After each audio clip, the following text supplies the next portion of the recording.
C60 olive oil is a popular choice for people wanting to activate their full potential. Improved sleep, faster recovery and more energy are just a few of the amazing comments received from our customers who take a spoonful a day. Make C60 oil a part of your daily routine and see what it can do for you. Activate your potential today at thec60company.com.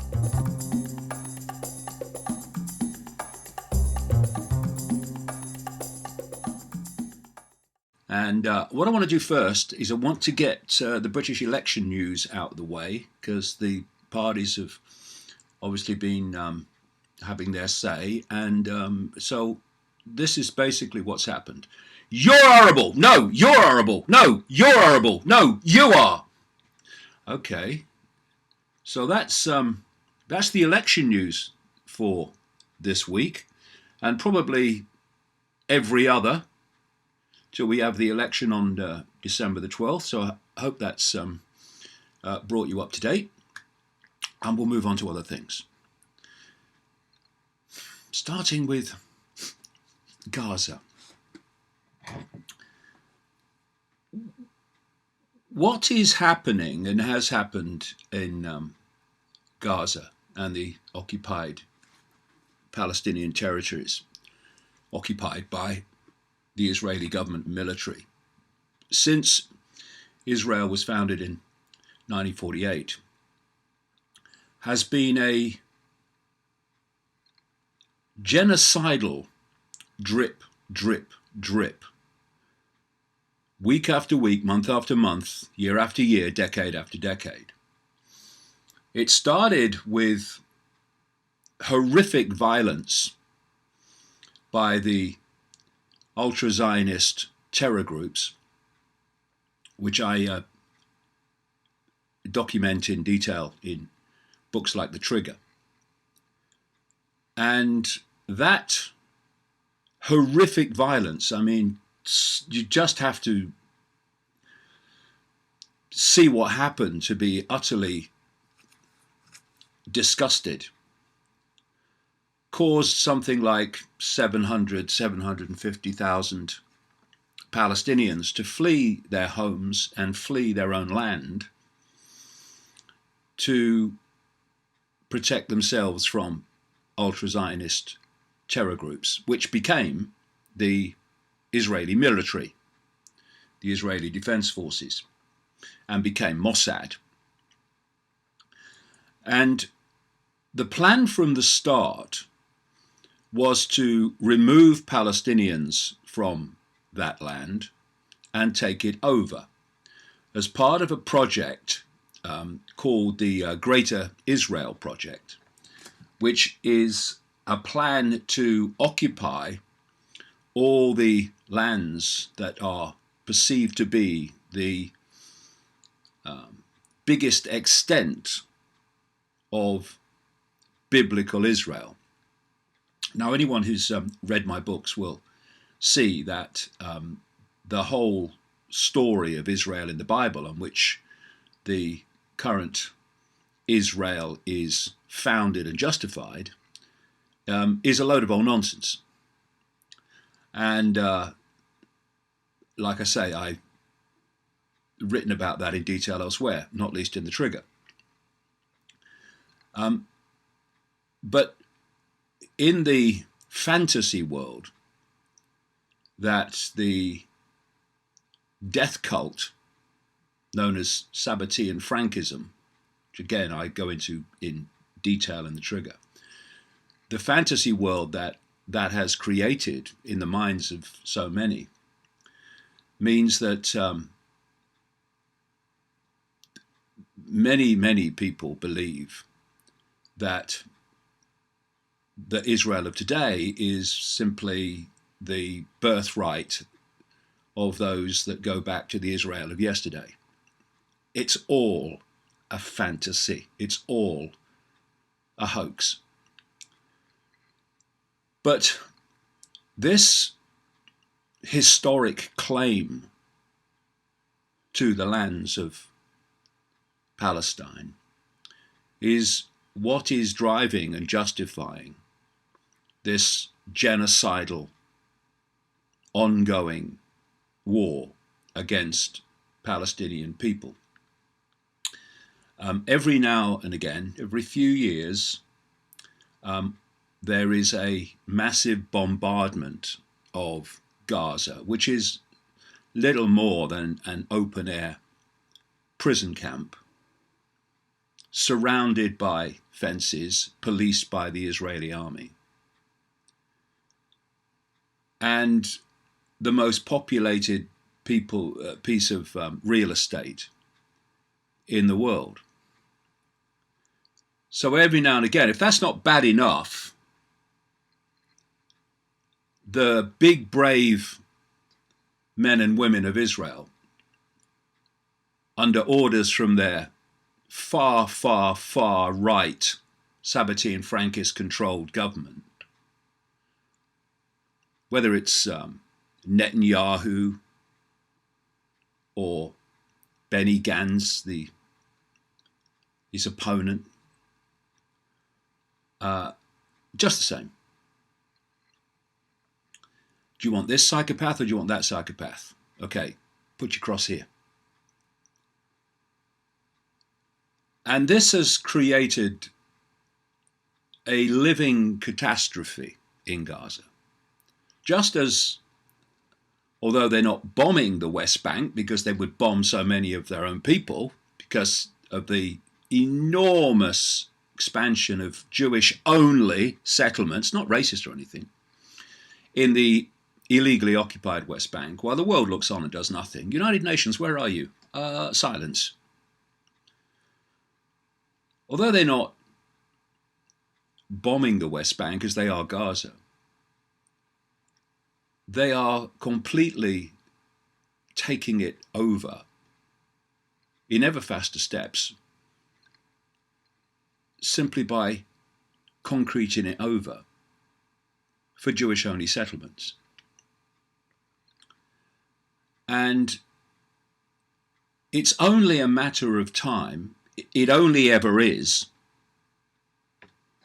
before the tragic people of Gaza get another dose from the air with state-of-the-art weaponry, much of it supplied by America with American money.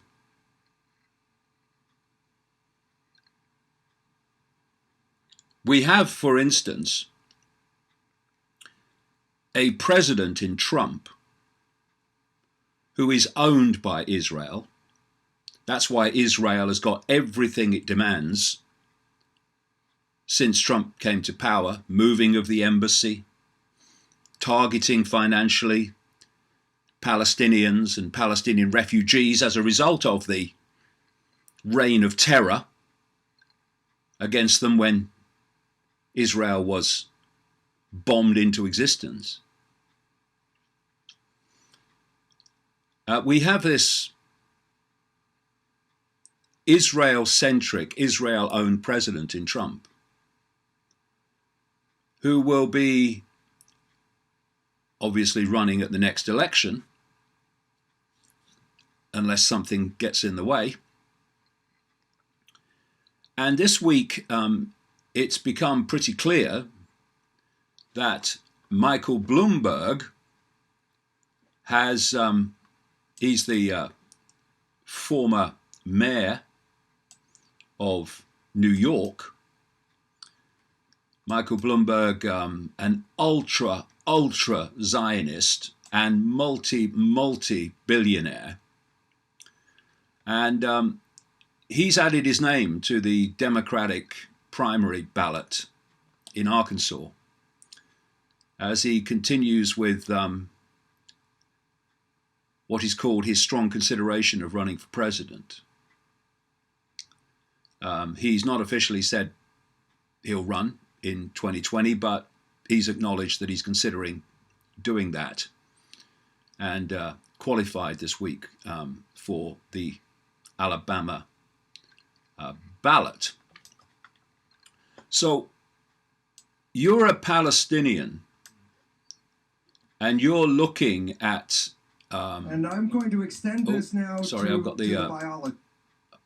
pressed the wrong button there. And that's a very interesting talk about biology, but that's another story. So you're a Palestinian and you are looking at the next American election, which could possibly be between a Israel-owned president currently in Trump, who's given Israel everything it wants since he came to office, and you have the possibility, at least, of Michael Bloomberg running for president, who has Israel first running through his very bloodstream. And the world looks on while the major powers driving the world, not least out of America, continue this psychopathic, heartless, evil assault on basically a defenseless people. And here we have this week this headline: Palestinian death toll climbs to 24 as Israel bombards Gaza for a second day. At least 24 Palestinians have been killed by Israeli airstrikes on Gaza, including a father and his two sons, as the military continued its air campaign for a second day. The latest flare-up was triggered by Israel's assassination of a top member of Islamic Jihad on Tuesday morning, and is showing little sign of easing. The enclave's ministry said 69 people had also been wounded during the bombardment. Some of the bodies of those killed in Gaza City were brought into Shifa Hospital in taxis and ambulances early on Wednesday, as relatives wept and screamed, the Reuters news agency reported. Medics and witnesses said they were civilians who lived in densely populated neighborhoods, which is pretty much a description of Gaza. The father and his two sons were killed by an airstrike while on a motorcycle, an eyewitness told Middle East Eye, adding that they had just reached their home when the attack took place. The father was a farmer with no political affiliations and was coming back from his field, the eyewitness said. They started this. We did not want war, said one grieving relative. Well, they started this. What happens, and has happened over and over again, is that one of two things. Let us never think only of black and white, of two distinct sides with no connections. So the vast majority of people in Gaza, for instance, will be opponents of the Israeli government and the Israeli military. But a few of them won't be. They'll be Israeli agents. This is how it works. And if we only judge people's mentality and potential behavior and allegiance by the community they appear to be part of, we are going to lose the plot on how it works. So if you have agents within the Gaza community who appear to be supporters and part of the Gaza community, then you have the ability for them, for instance, to start firing rockets. Okay, compared with Israeli firepower, they're pop gun rockets, but fire rockets into Israel, which then gives the Israeli government and military the excuse to do what they want to do, which is bombard Gaza. The other way to do it is to is to target people, kill people, or do ABC, whatever, to infuriate the Gazan people so that they will start firing these pop gun rockets simply out of pure frustration of what else can we do except take it. And that again provides the excuse. And if you chart this back through the years, you'll see this phenomenon repeating again and again, where just when Israel wants to have another go at Gaza, suddenly rockets start appearing out of Gaza. And I do hope not, but there is a very good chance that this is building up. We've had 24 dead already in Gaza. This is building up to another go. Because, of course, that would suit, even on a political level, Netanyahu is still battling away with this guy, Benny Gantz, over who should be president or prime minister of Israel. And, as I've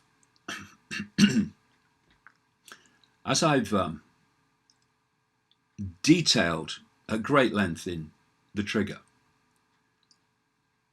this Sabbatean Frankist death cult, which controls Israel, has a vast network of organizations, not least in America, Europe too, that is manipulating in all directions. Anyone think that if Michael Bloomberg becomes president by some chance, that he won't represent the interests of Israel, which is controlled by this Sabbatean Frankist cult? So it's no surprise, because this cult is not Israel-centric.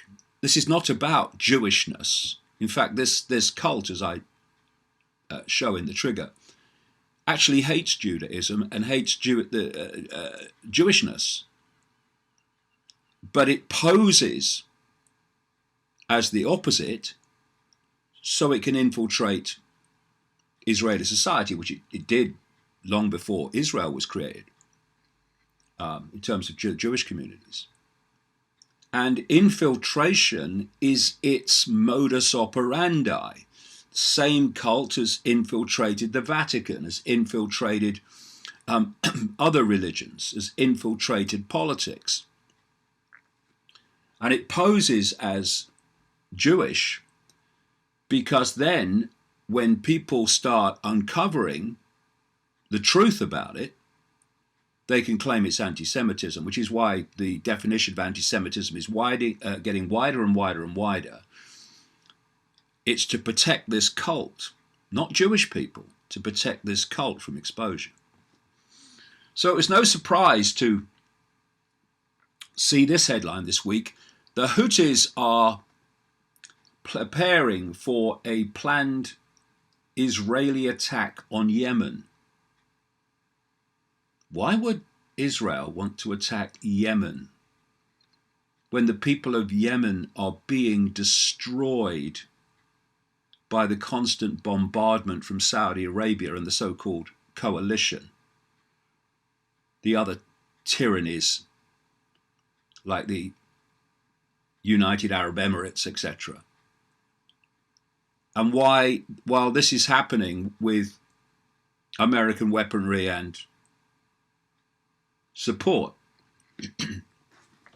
Well, another thing that I highlight in The Trigger is that this Sabbatean Frankist cult, which goes back to the 17th century,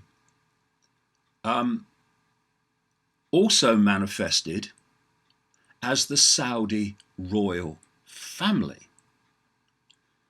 So that's why I did a meme for the internet which speaks of Saudi Israelia. Because basically the two controlling points of Israel and Saudi Arabia are representatives of the same cult. And it's a death cult. That's why they're obsessed with death and causing it. So this is the story. As the war in Yemen nears the end of its 5th year, and I've talked in these podcasts before about the extent of what is being done to the Yemeni people. It's just beyond description. As the war in Yemen nears the end of its 5th year, the situation in the country seems to be escalating, as if it could, given where it is already. There are strong indications that Israel is planning to launch airstrikes against the country under the pretext of preventing an Iranian, usual excuse, military presence from taking hold, a move that is likely to open the door for further escalation, which is what the whole idea is about. Ansar Allah, the political wing of Yemenis Houthis, announced that Yemeni forces would not hesitate to deal with a stinging blow to Israel in the case Tel Aviv decides to launch attacks in Yemen. The Houthis reaffirmed that their anti-Israeli position is based on a principled humanitarian, moral and religious commitment. Historically, neither the Yemeni army nor the Houthis themselves have ever targeted Israel directly. The threat from Israel is not without precedent. Israel has used claims of alleged Iranian military attachments in countries like Syria and Iraq as justification for airstrikes and bombings against those nations, which they do regularly in Syria. Now, Israel appears to be using Iran's alleged presence in Yemen, an allegation that both Tehran and the Houthis deny, as a pretext for military action in the country, despite no evidence indicating that there are any Iranian forces present there. And this all connects in to what I've been talking about for years and years, which is Israel, the Sabbatean Frankist cult's desperation for war with Iran.